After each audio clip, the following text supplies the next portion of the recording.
है जी V8 गड्डी दी शाफट है कि खराब हो गई, किंदे क्रॉस खराब हो गए ने।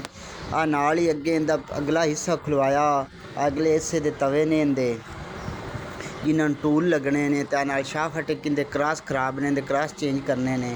तो अगे थोड़ा विखाने इत्थे क्रॉस इंदे विच हुंदा है, किंदे ना शाफट चलदी है तो विच काम करता है।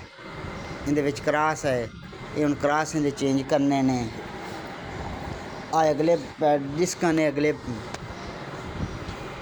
व्हीलां दियां। आ शाफट खरादिए को लियांदी, अज उन्हें दी शाफट दे खोल के क्रॉस चेंज कराने ने। तो खरादिए इंदा क्रॉस कटदा पिया है। आ इंदा क्रॉस निकल आया जिहड़ा खराब है। आ वेख लो दोस्तों, इंदा क्रॉस है ये किहड़ा खराब हो गया है। ये हुण आपां नवां पवाना इंदा। आ अगे उन्हें दा नवां क्रॉस लिया है। आए ये हुण अगे नूं फिट कराना है। आ वेखो जी उन्हें फिट हो गया है क्रॉस, विच नवां आपां लवा लिया है। तो शाफट बिल्कुल सही हो गया। अगे शाफट बड़ी जाम आई, गड्डी बड़ा जोर लेंदी आई।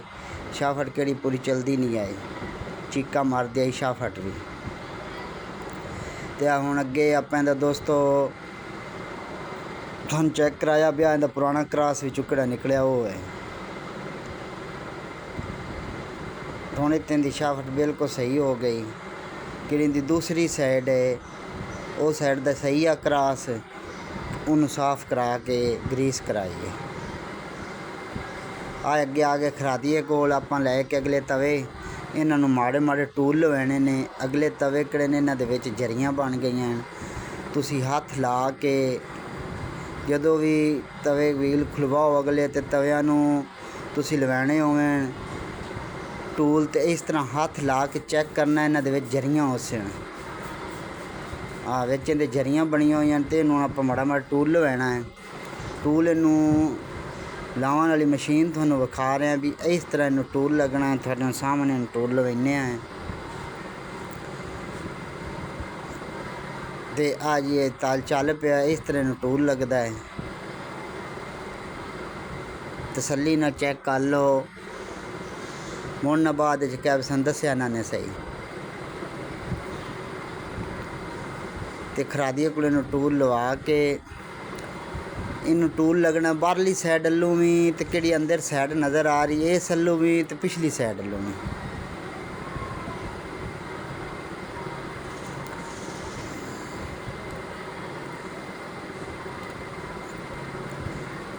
तो इहदा टूल लवाने का तरीका आ है। जदों टूल लवाने होने कोल खलो के लवाने खरादिए दे।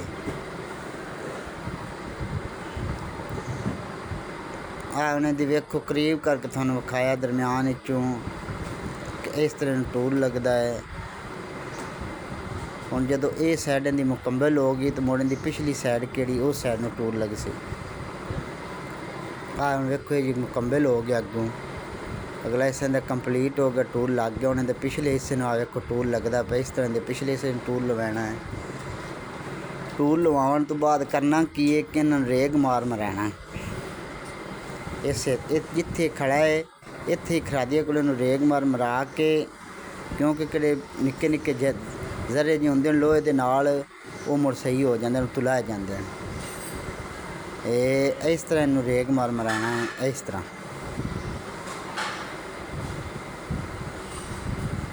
दोवां साइडां लवा वेखो, पहले अगली साइड रेग मार मराया, हुण पिछली साइड लो।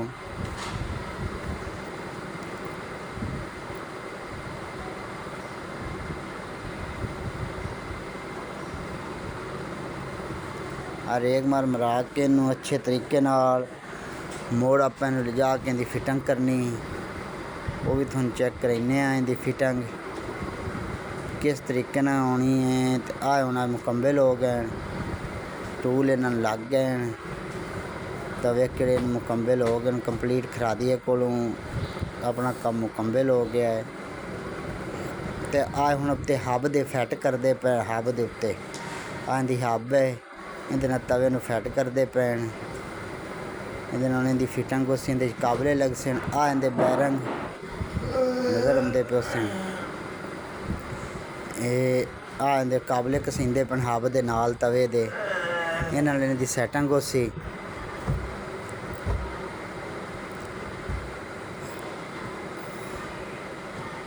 ਤੇ ਆ ਹੁਣ ਕਿਹੜਾ ਹੈ ਹੱਬ ਆਪਾਂ ਲਾ ਦਿੱਤੀ, ਫਿਟਿੰਗ ਇਹਦੀ ਕਰਦੇ।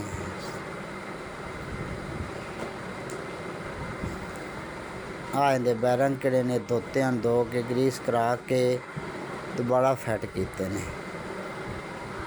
ਇਹ ਇੱਕ ਸਾਈਡ ਦੇ ਕਿਹੜੇ ਬੈਰੰਗ ਹਨ ਉਹ ਤੁਹਾਨੂੰ ਵਿਖਾਉਂਦੇ ਹਾਂ। ਉਹ ਥੋੜ੍ਹੀ ਜਿਹੀ ਆਵਾਜ਼ ਦਿੰਦੇ ਹਨ, ਉਹਨਾਂ ਨੂੰ ਸਾਫ਼ ਕਰਾ ਕੇ ਸਹੀ ਕਰਾ ਕੇ ਉਹਨਾਂ ਦੀ ਫਿਟਿੰਗ ਕਰਾਉਣੀ।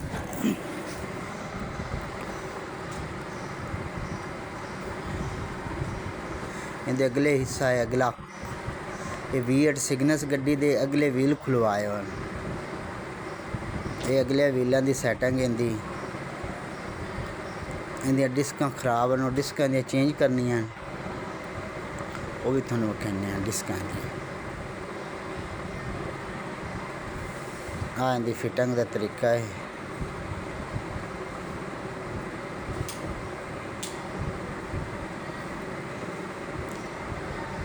ਤਸੱਲੀ ਨਾਲ ਚੈੱਕ ਕਰਕੇ ਗਰੀਸ ਵਿੱਚ ਲਵਾ ਕੇ ਮੁੜ ਤੋਂ ਇਹਨੂੰ ਕੱਪ ਲਵਾਉਣੇ ਨੇ। ਮੁੜ ਇੱਕ ਸਿਲੀਕੋਨ ਟੂਬ ਹੁੰਦੀ, ਉਹ ਇਹਦੇ ਸਾਈਡਾਂ ਤੇ ਕੱਪ ਦੇ ਉੱਤੇ ਲਾ ਕੇ ਮੁੜ ਇਹਨੂੰ ਫਿੱਟ ਕਰਨਾ ਹੈ ਕਿ ਗਰੀਸ ਬਾਹਰ ਨਾ ਆਵੇ।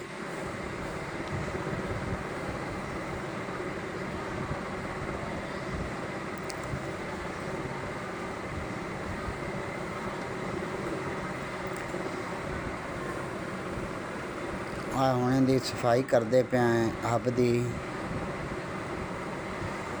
ਜਿਹੜੀ ਬਾਹਰ ਗਰੀਸ ਲੱਗੀ ਨੇ ਉਹ ਸਾਫ਼ ਕਰਕੇ ਚੈੱਕ ਨਟ ਕੱਸ ਕੇ। ਹੁਣ ਆ ਕਿਹੜੀ ਹੈ ਇਹਦੇ ਸਿਲੀਕੋਨ ਲਾਈ ਹੈ, ਇਹ ਬਾਹਰਲਾ ਕੱਪ ਪੈਂਦਾ। ਇਸ ਤਰ੍ਹਾਂ ਦੀ ਸਿਲੀਕੋਨ ਲਾ ਕੇ ਮੁੜ ਤੁਸੀਂ ਫਿੱਟ ਕਰਨਾ। ਮੁੜ ਇਹਦੇ ਨਾਲ ਕੀ ਹੁੰਦਾ ਕਿ ਕਿਹੜੀ ਗਰੀਸ ਹੁੰਦੀ ਉਹ ਬਾਹਰ ਨਹੀਂ ਨਿਕਲਦੀ। ਹੁਣ ਇਹਦੀ ਫਿਟਿੰਗ ਚੈੱਕ ਕਰੋ। ਕਿਹੜੇ ਇਹਦੇ ਅਗਲੇ ਵੀਲ ਹਨ, ਇਹ ਆਪਾਂ ਖੁਲਵਾ ਕੇ ਇਹਨਾਂ ਦੀ ਸੈਟਿੰਗ ਕਰਾਈ ਹੈ ਤਵਿਆਂ ਦੀ। ਤੇ ਕਿਹੜੀ ਸ਼ਾਫਟ ਹੁੰਦੇ ਕ੍ਰਾਸ ਪਵਾਏ ਨੇ ਨਵੇਂ, ਤੇ ਕਿਹੜੇ ਅਗਲੇ ਆਏ ਤਵੇ ਨੇ ਇਹਨਾਂ ਨੂੰ ਟੂਲ ਲਵਾਏ ਨੇ। ਇਹ ਇਹਦਾ ਕੰਮ ਕਰਾਇਆ ਹੈ। ਜਦੋਂ ਵੀ ਤੁਹਾਡੀ ਵੀ ਗੱਡੀ ਇਸ ਤਰ੍ਹਾਂ ਹੋਵੇ ਤੇ ਇਸੇ ਤਰ੍ਹਾਂ ਕੰਮ ਕਰਾਇਆ ਜੀ। ਓਕੇ, ਅੱਲਾ।